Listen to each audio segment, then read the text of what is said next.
In my quest to find shows that are as good as Mr. Robot and the OA, I stumbled across a show that barely gets mentioned, which honestly blows my mind. The show is called The Leftovers, created by Damon Lindelof of Lost fame, or notoriety depending on your point of view.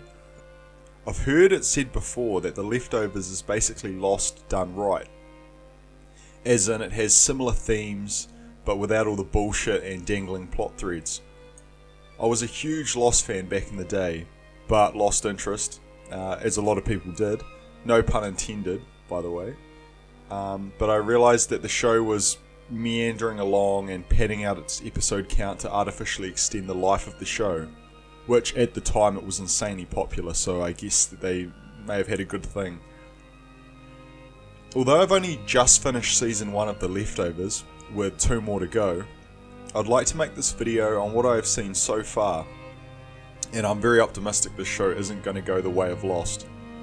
There's not a lot of padding that can be done in 2 seasons, so fingers crossed the rest of it's really good. So The Leftovers is set 3 years after the events of October 14th, in which 2% of the world's population vanished. They haven't returned and no one knows where they went to. As you might expect, this show has heavy religious themes, as many of the survivors question why their friends and family were taken and not them. Was this the rapture? End of days?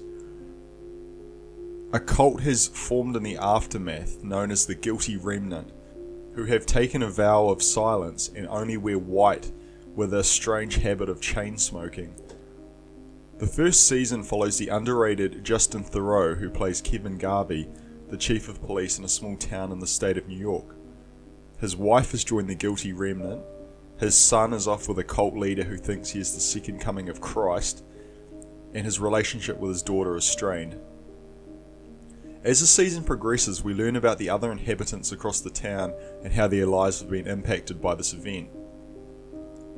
Standouts include Christopher Eccleston, or Eccleston, however you pronounce his last name, from Doctor Who, as Matt Jameson, a reverend of a small church who spreads negative information on those who are departed, i.e. their drug addictions, infidelity, gambling, etc. Needless to say, he isn't the most popular man in the town. However, we sympathise with him when we find out his home life and his unfortunate situation with his wife. Another standout is Carrie Coon as Nora Durst, no relation to Fred Durst, whose family of 2 children and husband vanished that same day. She is struggling to pull her life together for good reason and is barely getting by. The town is full of characters that are nuanced and deeper than they may appear on the surface, with complicated backstories and personal struggles that make the show fascinating and riveting to watch. Just when you think you have a character worked out, the rug gets pulled out from underneath you. And this is in fact very similar to Lost, where over time characters are revealed to be more than they are presenting on the island. Lost, despite its terrible overall story, excelled at characters, and I still remember all of them to this day despite not having watched the show in years. And on a side note, if you're a Marvel fan, this show could almost be seen as a deep exploration of the Snap in Infinity War, a look at what people could be like if such an event were to occur.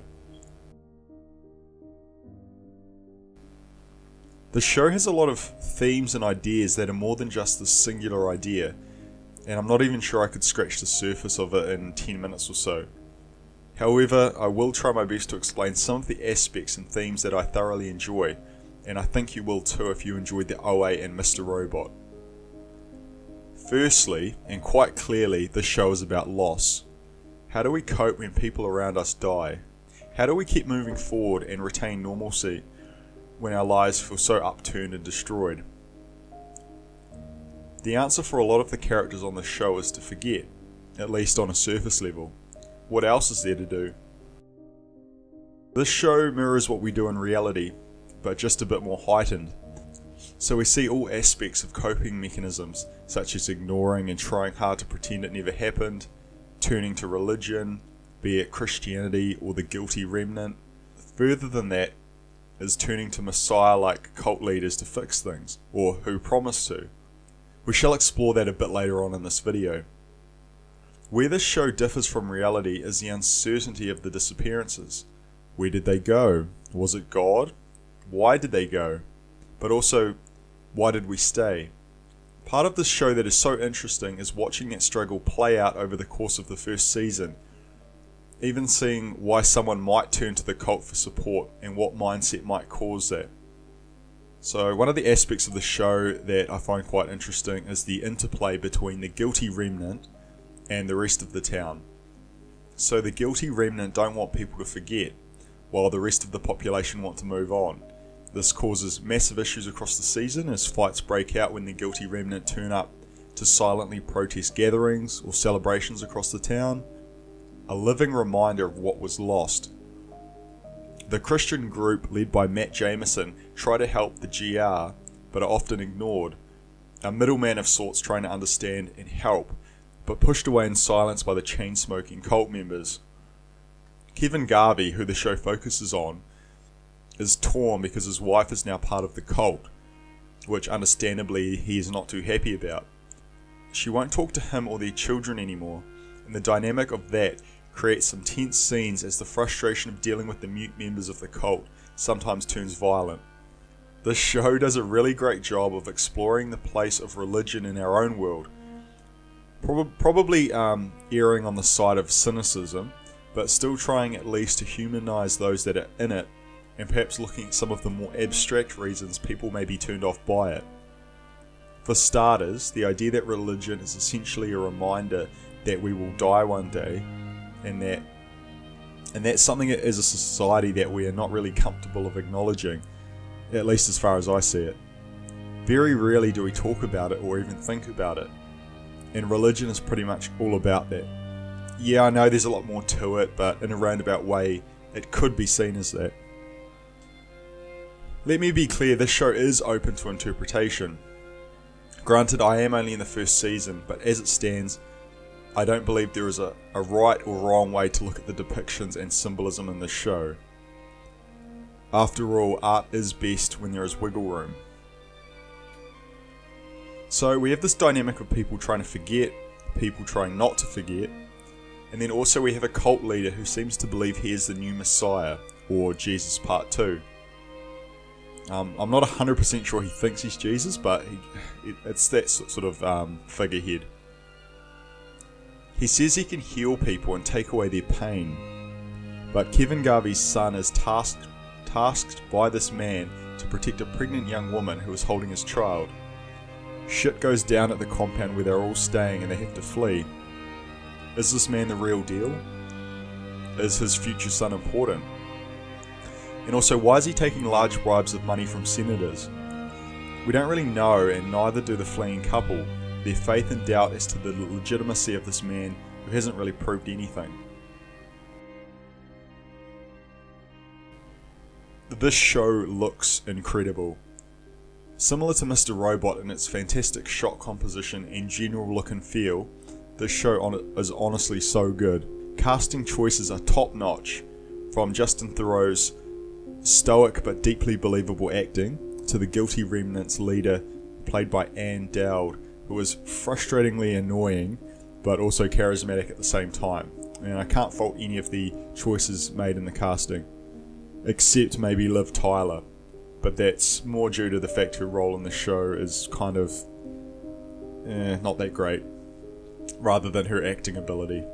Every character is interesting and unique, and there isn't a moment in the first season where it's boring or you wish it was following a different character. 10 episodes for season 1 feels tight and makes for a focused narrative compared to Lost, which was 20 episodes a season, give or take, which made for some pretty fillerish episodes, and it wasn't a tight narrative. The score is phenomenal. Hands down one of the best scores for a TV or even movie I've ever heard. An orchestral arrangement that is perfect for the show, and it's a shame I can't explain music well, but trust me when I say it's amazing. One of the songs that took me a while to click onto was an orchestral version of Nothing Else Matters by Metallica that actually reminded me a lot of Westworld and its piano versions of contemporary songs. But just The music just does such a good job of heightening the scenes, and it's very poignant. When I first started watching the show, I was curious as to where everyone went, why they were taken, who took them, etc. But then as the show went on, I realised that's not really what the show is about. That isn't actually the interesting part about the show. It's the characters and how their lives have changed and how they are coping. That is what is genuinely great about this show. Will we find out what happened? Maybe. Do I care? Not really. I want to know what happens to these characters and how things unfold. 2 more seasons to go, and 2 more videos to look forward to. After finishing this season, it's also very apparent that the events that happen in this show really aren't too dissimilar from our own world.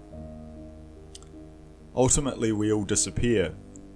No one really knows for sure what happens after, but we either choose to ignore it and pretend it doesn't exist, or we seek answers either through religion or other means. And perhaps just like the show, the end result isn't what's important, but the journey. Stay tuned for part 2 and 3 of this series, and comment below on what you think of the show if you've seen it. Please try not to spoil anything in the comments, and take care.